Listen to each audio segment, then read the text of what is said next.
Halo, sebuah kebijakan tidak akan efektif tanpa adanya diseminasi. Diseminasi ini akan memengaruhi keberhasilan atau kegagalan dari sebuah kebijakan. Maka, diseminasi sama pentingnya dengan kebijakan itu sendiri. Lalu apa definisi dari diseminasi kebijakan? Bagaimana sistematika penyusunan dari laporan hasil diseminasi kebijakan tersebut? Mari kita bahas bersama.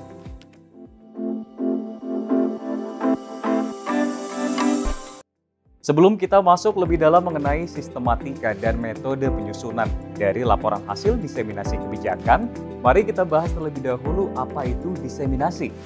Diseminasi kebijakan merupakan kegiatan penyebaran informasi kebijakan, baik melalui diskusi atau forum lainnya yang sengaja diprogramkan, sehingga terdapat kesepahaman untuk melaksanakan kebijakan. Proses diseminasi kebijakan ini sangat memengaruhi keberhasilan suatu kebijakan.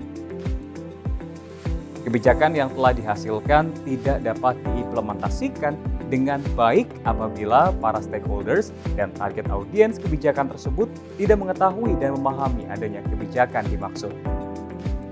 Selanjutnya, jika kegiatan diseminasi telah dilakukan, seorang analis kebijakan akan membuat laporan hasil diseminasi kebijakan untuk mendokumentasikan respon para stakeholders dan target audiens terkait dengan kebijakan publik atau regulasi tertentu yang didiseminasikan.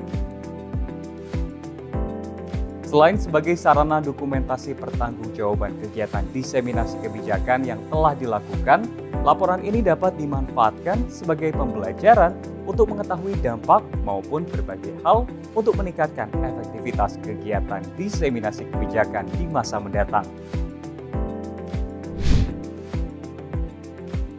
Untuk membuat sebuah laporan hasil diseminasi kebijakan, analis kebijakan dapat mengikuti sistematika yang berlaku di instansi masing-masing dan berikut merupakan sistematika yang berlaku umum dalam membuat laporan hasil diseminasi kebijakan. Pertama, diawali dengan pendahuluan. Pendahuluan memuat latar belakang dan urgensi penyusunan laporan hasil diseminasi kebijakan. Termasuk di dalamnya disampaikan secara ringkas deskripsi kebijakan yang didiseminasikan. Kedua, tujuan diseminasi yaitu untuk mendapatkan respon dan tanggapan dari stakeholders dan target audiens terhadap substansi kebijakan yang didiseminasikan. Ketiga, pelaksanaan diseminasi yang memuat waktu dan tempat pelaksanaan diseminasi seperti hari, tanggal, lama kegiatan, dan tempat serta siapa pemateri yang menyampaikan diseminasi, stakeholders, dan target audiens yang diharapkan hadir. Keempat, strategi pelaksanaan diseminasi yang berisi cara pelaksanaan diseminasi kebijakan, termasuk stakeholders dan target audiens yang dituju, metode atau teknik yang digunakan, dan susunan acara jika ada. Kelima, pencapaian target diseminasi.